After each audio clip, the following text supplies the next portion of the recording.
Assalamualaikum warahmatullahi wabarakatuh. Halo teman-teman, perkenalkan nama saya Herni Banapon. Saya dari kelas 4C dengan mata kuliah Media Teknologi Pembelajaran.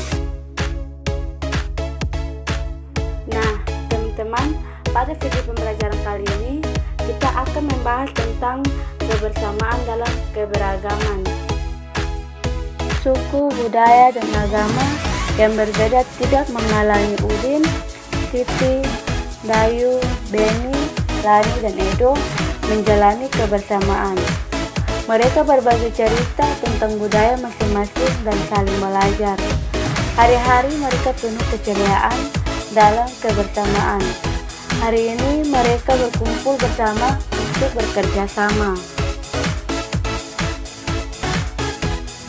Bekerja sama dalam keberagaman. Edo dan kelima temannya mendapat tugas untuk melakukan percobaan tentang bunyi. Sepulang sekolah, mereka berkumpul di rumahnya. Setiap orang sudah menyiapkan peralatan yang dibutuhkan. Lani dan Siti membawa beberapa kaleng yang sudah dilubangi. Udin dan Beni membawa benang kasur. Mereka berkumpul di halaman depan rumah. Keenam sekawan siap bekerja sama melakukan percobaan. Saat percobaan akan dimulai, tiba-tiba terdengar suara azan. Siti dan Udin meminta izin teman-temannya untuk sholat. Teman-temannya mengizinkan mereka untuk melakukan ibadah. Edo meminjamkan uang makannya untuk digunakan Siti dan Udin sholat. Meskipun Edo beragama Katolik, ia tidak keberatan rumahnya dipakai untuk sholat. Beni yang beragama Kristen, Dayu yang beragama Hindu, dan Lani yang beragama Buddha menunggu dengan sabar temannya beribadah. Keenam sahabat selalu menghargai satu sama yang lain. Tiba saatnya keenam sekawan melakukan percobaan. Setiap orang menunjukkan tanggung jawabnya dalam bekerja. Tidak ada satupun di antara mereka yang diizinkan atau memberi perintah saja. Semuanya ikut bagian dalam percobaan. Saat saya membutuhkan pertolongan memotong benang, Udin datang membawakan gunting. Saat Edo kesulitan menangkan benang kaleng, Siti ikut membantu. Dan sahabat bekerja sama dengan semangat. Mereka hidup rukun, saling membantu meskipun berbeda agama. Bunyi dan indera pendengaran kita. Indera pendengar atau disebut telinga. Kita wajib bersyukur kepada Tuhan Yang Maha Esa karena telah menciptakan bentuk tubuh yang paling sempurna. Salah satunya adalah kita diberi indera pendengar atau disebut telinga. Dengan menggunakan indera ini, kita bisa mendengar berbagai suara seperti kicauan burung, suara air mengalir, dan musik. Apa saja bagian dan fungsi indera pendengar? Beragam bunyi berasal dari benda yang bergetar. Getaran dari suatu benda akan mengakibatkan udara di sekitarnya bergetar. Getaran tersebut menimbulkan gelombang bunyi di udara. Benda-benda yang bergetar dan menghasilkan bunyi disebut sumber bunyi. Bunyi kemudian merambat melalui udara dan ditangkap oleh telinga kita. Getaran bunyi mengenai gendang telinga yang berupa selembar kulit tipis. Getaran dari gendang telinga menjadi lebih besar di telinga bagian tengah dan diubah menjadi pesan atau sinyal listrik di telinga bagian dalam. Sinyal tersebut kemudian diteruskan oleh saraf pendengaran menuju otak yang kemudian menerjemahkan jenis dari bunyi tersebut. Dengan indera pendengar, kita dapat mendengar bunyi-bunyi yang berbeda. Keanekaragaman bunyi yang berasal dari tempat ibadah dapat pula kita dengarkan. Indonesia terdiri atas beragam agama. Perbedaan yang ada membutuhkan toleransi antara pemeluknya.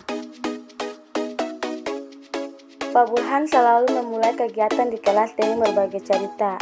Bukan Pak Burhan yang bercerita, tetapi anak-anak di kelas yang bergantian bercerita. Berbagai cerita selalu dinantikan oleh anak-anak.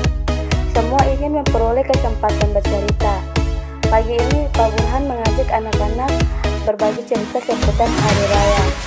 Sehari sebelum hari Natal, yaitu di tanggal 9 September, aku dan sekeluarga berkumpul di rumah Opa, tujuan Edo.